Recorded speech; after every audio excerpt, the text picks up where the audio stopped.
All right. So let's talk about getting ranked in the Google business profile area. There are basically four pieces to this. Obviously, having a Google My Business listing or Google Business Profile listing, you have to have citations. So mentions of your business on other websites. We'll talk a little bit more about that. You have to have reviews. So you need to start actively asking for reviews and be building up that number over time. And then they also look at the actual SEO that you've done on your website, because one of the buttons in your Google Business Profile is for them to visit your website. Google doesn't want somebody to visit a website that is really poorly built and have a bad experience. So they do look at your on-page SEO as part of the algorithm, I guess you could say. So I'm not a big fan of slides with tons of text, because you just kind of glaze over it. But this is pretty important. So first thing you have to do, obviously, is claim and optimize your Google business listing. You would do that at google.com/business and claim your listing. That's the first step. In most cases, businesses are already listed out there. Google knows that there are businesses. Sometimes they're just not claimed to an owner, tied to an owner. So you do have to have a Google business, or sorry, you do have to have a Google account of some sort, of Gmail account or YouTube account or something. When you put in your business name, we'll talk a little bit more about this in a minute. Make sure you only put in your business name. So whatever your DBA is, or whatever you've registered with the state, that is what needs to be your company name. Obviously, put in your address, local number, no PO box, no UPS store, no storage facilities. You can't use an 800 number, and then upload photos. So upload as many photos as you can. And we prefer personal photos. So photos that you've taken of jobs that you've done.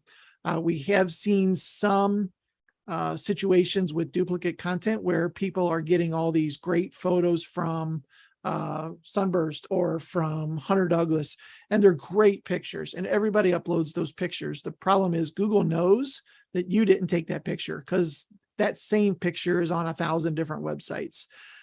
So don't shoot yourself in the foot there, but make sure that you're using as many personally taken photos as possible. Photos for Google Posts. Yes. Google Posts has an area for photos, but also as you're building your listing, there is an area where you can upload photos as well. So definitely do both over time. Geotag your photos. There's a tool called GeoImager, GeoImgr.com. I think it's $9 a month. So that's something you could, just sign up for 1 month, geotag your photos. And I do have some training on that, or I have a video on that. If you do need that, I can be happy to share that with you as well.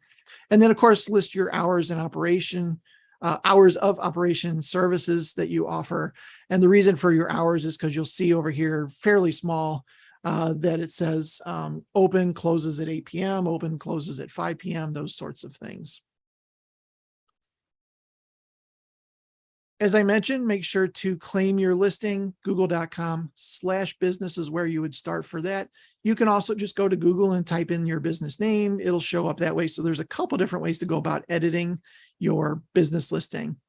Here's an example of a company that added some information to their business name that was not really their business name. So F&R Interiors, I hope you're not on the call today because I'm calling you out, but their actual business name is F&R Interiors. It's not all of this other stuff. They added those keywords in. So you can get in trouble by adding those in. Better not to do that. Put in your real name. The way that you do that is from the Google My Business platform.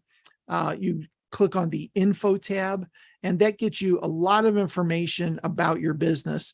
This is where you can start to put in your business name, your category, a description of your business, when you open, phone numbers, that kind of stuff.